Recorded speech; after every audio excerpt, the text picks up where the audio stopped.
আগামীকাল কার্তিক পূর্ণিমার দিনে নিজের লাভ লাইফ বা ম্যারেজ লাইফকে আরো পাওয়ারফুল আর স্ট্রং করে তোলার জন্য এই রেমেডি গুলো সন্ধেবেলা তোমাদেরকে ফলো করে নিতে হবে। 5 তারিখ কি করতে হবে? সবার ফার্স্টে তোমাদের দুটো প্রদীপ লাগবে।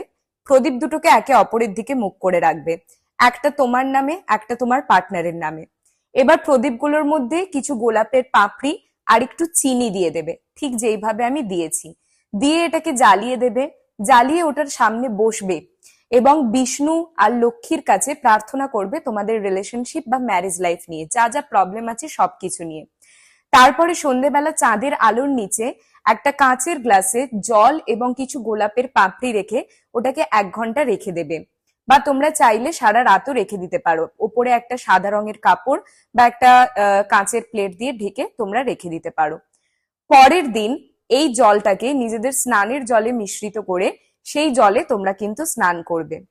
আর ওই দিনই সন্ধ্যেবেলা চাঁদের আলোর নিচে বসে তোমাদের এই মন্ত্রটা চ্যান্ট করতে হবে, ওম ক্লিম কৃষ্ণায় নমঃ, 108 বার। কার্তিক পূর্ণিমার দিন সন্ধ্যেবেলা কৃষ্ণার এনার্জি কিন্তু ইটার্নাল লাভকে ডিনোট করে। তাই এই মন্ত্রটা চ্যান্ট করে তোমরা তোমাদের লাইফে লাভ রিলেটেড বা ম্যারেজ রিলেটেড যা যা প্রবলেম ফেস করছো, ইভেন যদি সেটা অবস্ট্যাকেলও হয়ে থাকে, সেটা রিমুভ করে দিতে পারবে। কাজেই রিলটা সেভ করো যাতে ভুলে না যাও, সবার সঙ্গে শেয়ার করে সবাইকে জানিয়ে দাও।